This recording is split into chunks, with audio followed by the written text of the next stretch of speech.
I'm Bob Campbell, and this is The Real Review.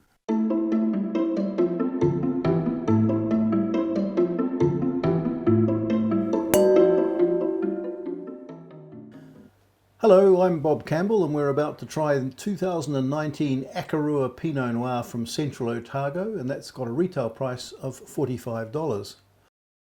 Akarua Pinot Noir just might be, I'm pretty sure it is, the most decorated Pinot Noir in New Zealand.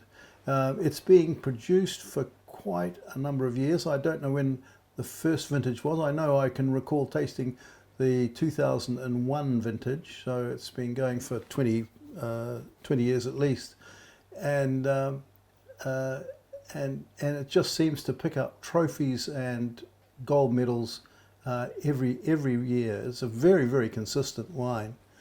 It's from the Bannockburn sub-region of Central Otago. I call that Central Otago's sweet spot, although there's quite a few sweet spots cropping up around the region. It's a blend of wine from different vineyards, but most of the wine comes from the vineyard around the winery at Canmure, and 68% of the fruit comes from that area, or in this year it did, and that's really interesting, very terrific. I think you can just look at that vineyard and know it's going to produce good Pinot Noir. It's a north to northwest sloping area with glacial terrace, so it really harnesses the sun very effectively. The vines are now 23 years old there, which is by New Zealand standards getting on a bit, and anyway, the grapes are harvested. They're all destemmed. Now, the Akarua is often described sometimes by envious competitors as being a fruit bomb style. They say quite dismissively. It typically has got lovely rich fruit and a very creamy texture.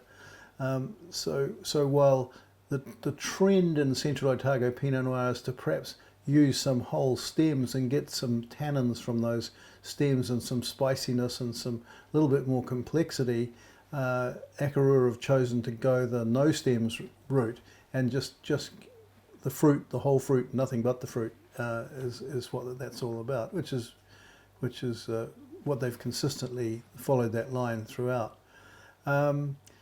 70% of the wine is wild yeast fermented. It spends 11 months in French barriques, 27% of which are new. So they're not overdoing it with oak, but they're not. That's well, I would be expecting to taste a little bit of oak in that. Well, speaking of taste, let's try the wine now. A sort of mid-range colour, depth of colour for Pinot Noir.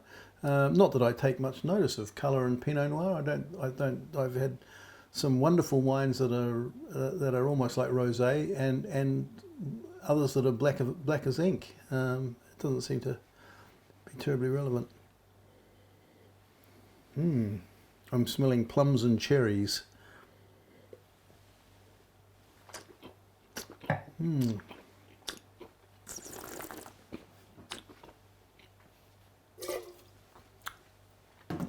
That's a classic Akarua style.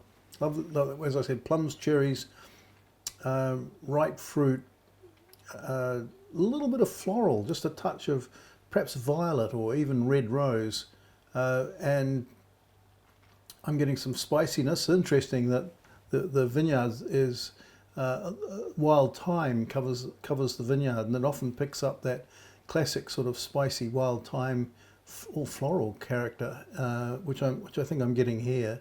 It's a delicious wine, and the texture just really puts it all together. It's just this lovely, seductively silken texture that and the length that just demonstrates the underlying power to the wine. It's not one of these little here today, gone tomorrow jobs. It's just a really serious, the genuine article, and I can fully appreciate from tasting this wine why it's been so successful.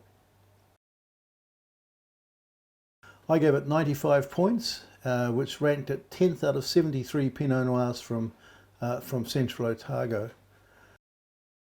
the food match from winemaker Andrew Keenleyside is confit quail with Jerusalem artichoke puree.